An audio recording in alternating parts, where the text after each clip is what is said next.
Buenas, mi nombre es Rosalín González, soy estudiante de la sede del Atlántico de la carrera Contaduría Pública. El día de hoy, junto a mi compañero, vamos a exponer algunas de las características que han tenido las dinámicas políticas en Costa Rica. Esperamos sea un tema de su agrado. Hola, buenas, mi nombre es Edwin, soy estudiante de la Universidad de Costa Rica, del recinto de Turrialba, precisamente de la carrera de Ingeniería en Desarrollo Sostenible.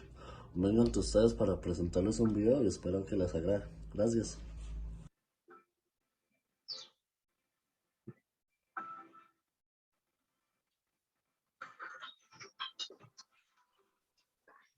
En este video nos proponemos exponer las dinámicas políticas desde la independencia de Costa Rica hasta su actualidad. Esto estudiando los cambios más característicos que se han producido durante este periodo. Primeramente, es importante saber que la dinámica política puede responder a las necesidades de la propia sociedad, tratando de resolver esos conflictos de manera pacífica y razonable.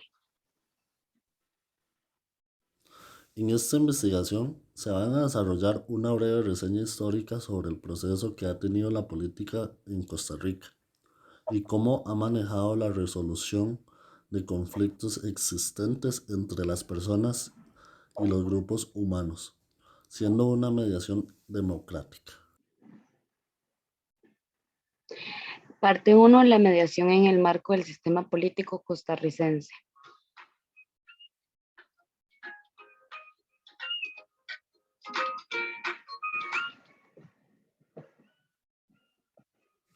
¿Costa Rica es diferente a los demás países de Centroamérica? Sí. Costa Rica, a diferencia del resto de los países centroamericanos, ha contado con una tradición democrática y de justicia social que ha permitido un mayor desarrollo económico, social y político. El Poder Judicial fue la institución responsable de liderar las acciones para dar forma al sistema de resolución alterna de conflictos que se institucionalizó en el país hasta la actualidad. La Ley 7727, Ley de Resolución Alterna de Conflictos y Promoción de la Paz. La búsqueda de esa cultura para la paz y el papel de los métodos de resolución alterna de conflictos en un sistema político implica el análisis y la solución del conflicto y de los problemas que lo causan como un proceso de cambio en los sistemas social, político y económico, que debería tener en cuenta las necesidades individuales y de grupo, al mismo tiempo que se fortalezcan los cambios institucionales necesarios para satisfacer las necesidades. Si la cultura para la paz y la importancia dada a los métodos de resolución alterna de conflictos fueran parte del proceso de socialización de la ciudadanía en cualquier sistema político, se fortalecería y la estabilidad política en la institucionalización en la resolución de conflictos.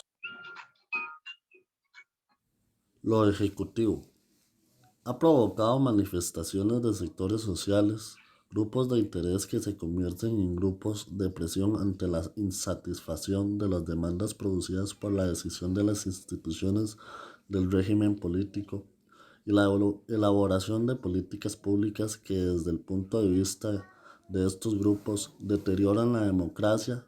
Este último escenario es lo que ha provocado la necesidad de algunos actores propios del sistema político costarricense, tales como los del Tribunal Supremo de Elecciones, la Defensoría de los Habitantes, la Conferencia Episcopal de la Iglesia Católica y el Consejo Nacional de Rectores, que han sido reconocidos como legítimos, neutrales e imparciales, que coadyuven.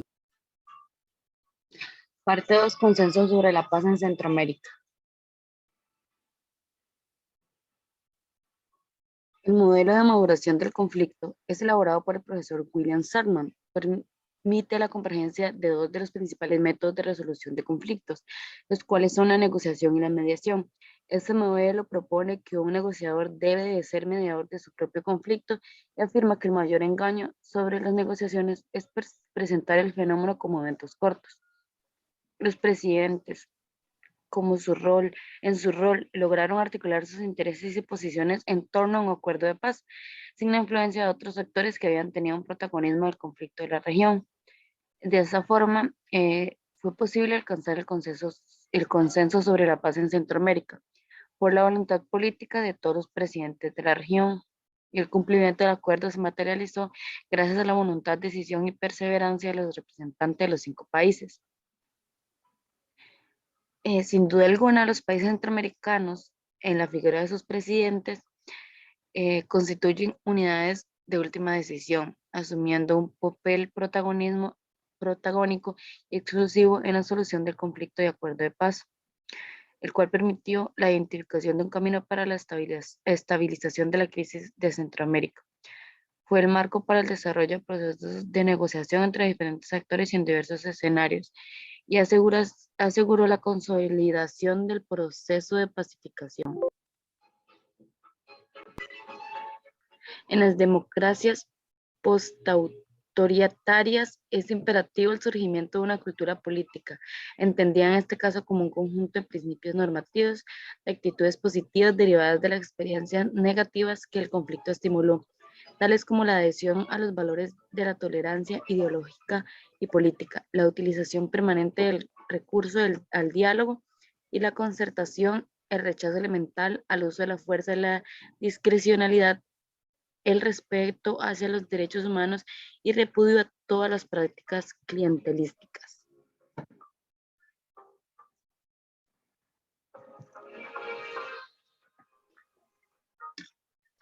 Los actores legítimos en la resolución de conflictos en el marco del sistema político costarricense.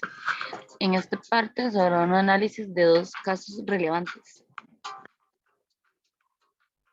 El primer caso es el de la sociedad civil frente al proyecto de ley para el mejoramiento de los servicios públicos de electricidad y telecomunicaciones y la participación del Estado, expediente 13.873, combo eléctrico, del 20 de marzo al 4 de abril del 2000. El objetivo de este proyecto era abrir a la inversión privada los mercados de energía y telecomunicaciones y dividir al Instituto Costarricense de Electricidad en 2 empresas especializadas regidas por el derecho privado. La aprobación de este proyecto hizo que se presentaran diversas manifestaciones en el sistema político costarricense por parte de diferentes actores y sectores de la sociedad civil que se oponía a esta iniciativa. Luego de la aprobación del denominado combo eléctrico, hubo una serie de protestas simultáneas en varios puntos del país, con múltiples actores, agricultores, estudiantes, intelectuales, sindicalistas, entre otros, que nunca antes se había producido en torno a una iniciativa legislativa.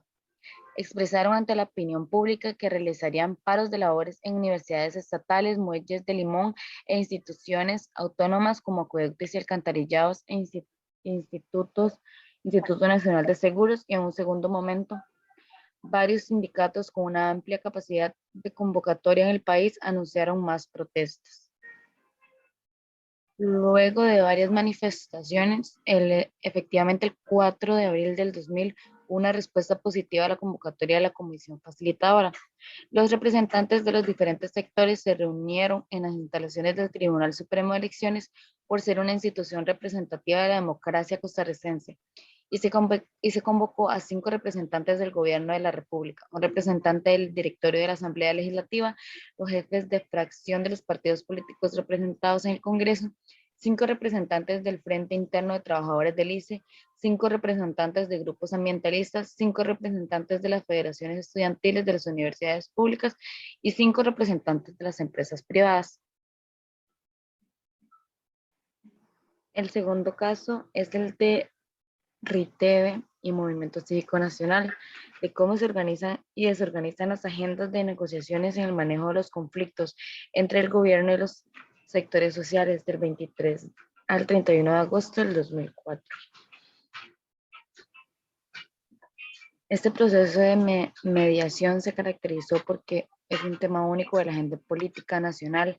La revisión técnica vehicular y su alto costo logró articular una a una las posiciones de una serie de demandas de otros sectores organizados de la sociedad civil, lo cual provocó una ruptura de la institucionalidad del sistema político costarricense.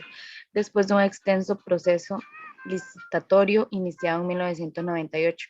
La empresa inicia operaciones en julio del 2002 para ordenar y modernizar todo el proceso de revisión técnica, con los más altos índices de calidad y tecnología. Por su parte, los representantes del gobierno y los sectores afectados acordaron no dar declaraciones a la prensa durante los recesos. Esta decisión cumple en su esencia con el hecho de que un proceso de mediación debe ser voluntario y de común acuerdo entre las partes, al mismo tiempo que facilita la comunicación entre las partes para que la información difundida entre los medios de comunicación no provocara desacuerdos durante el proceso. Por parte del gobierno, evitar que el texto del TLC ingresara a la corriente legislativa y las propuestas que se presentaron durante el proceso de mediación. El proceso de mediación permitió articular la heterogeneidad de las diversas posiciones e intereses entre las partes en el conflicto y consolidar la voluntad para llegar a un acuerdo que se elaboró desde las propuestas y soluciones que ellas mismas identificaron.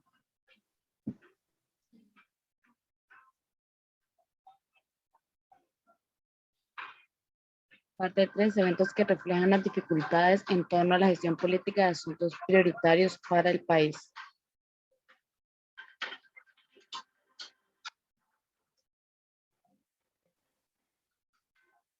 El 2010 y 2011 estuvieron marcadas por eventos que reflejaron las dificultades en torno a la gestión política de asuntos prioritarios para este país e importantes divisiones entre los principales partidos políticos representados en el legislativo, que entorpecen al diálogo y la construcción de acuerdos. 1970, fiscal, que constituye la iniciativa más importante para el oficialismo desde el inicio de la administración Chinchilla. En el plano municipal, durante el primer año de gestión de las nuevas autoridades locales que se renovaron en el 2010, se celebró por primera vez un plebiscito revocatorio cuyo resultado fue la destitución del alcalde del cantón de Pérez Celedón. Además, las diferencias entre alcaldes y regidores, junto con la falta de la planificación, generaron el rechazo del presupuesto ordinario en 9 municipalidades por parte de la Contraloría General de la República y en materia de control de la corrupción. Destaca la apertura de al menos 4 denuncias penales, 3 procesos en estratos judiciales y 21 trámites de sanción administrativa contra diferentes alcaldes. Las investigaciones atienden presuntos actos de corrupción, uso indebido de los recursos. Costa Rica es la reconfiguración política en un contexto de gobierno dividido públicos, incumplimiento de trámites legales y falta de fiscalización de los fondos municipales, entre otros aspectos. Motivado por tales hechos, el gobierno acudió primero a la Organización de Estados Americanos, donde denunció la operación de territorio nacional por Fuerzas Armadas nicaragüenses. En ese foro, 21 países miembros solicitaron a Nicaragua, entre otras cosas, el retiro de sus tropas. Sin embargo, el gobierno nicaragüense hizo caso omiso y continuó con el dragado del río San Juan. Como segunda medida, en noviembre, Costa Rica demandó a Nicaragua ante la Corte Interamericana de Justicia por invadir su territorio y por la destrucción de los humedales de la zona.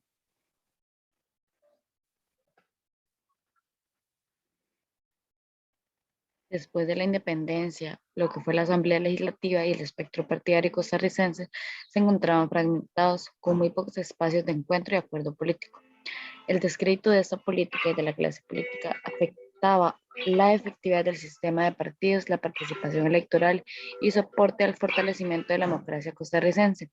Se pasa de un sistema bipartidista de corte centro-derecha a un espectro partidario plural y diverso en ideologías e intereses políticos que no facilitan la construcción de acuerdos políticos ni sociales en un escenario en el que no hay liderazgo. Por esta parte, los procesos de mediación como un método para la resolución de conflictos representaba una gran oportunidad para buscar soluciones creativas y volver a las partes en conflicto su capacidad para que ellas mismas gestionen sus conflictos. En conclusión, el presente trabajo describió de los principales cambios que se ha pasado por el concepto de la política. Se realizaron 3 partes donde se explican abiertamente los puntos clave para lograr entender una excelente manera del tema tratado.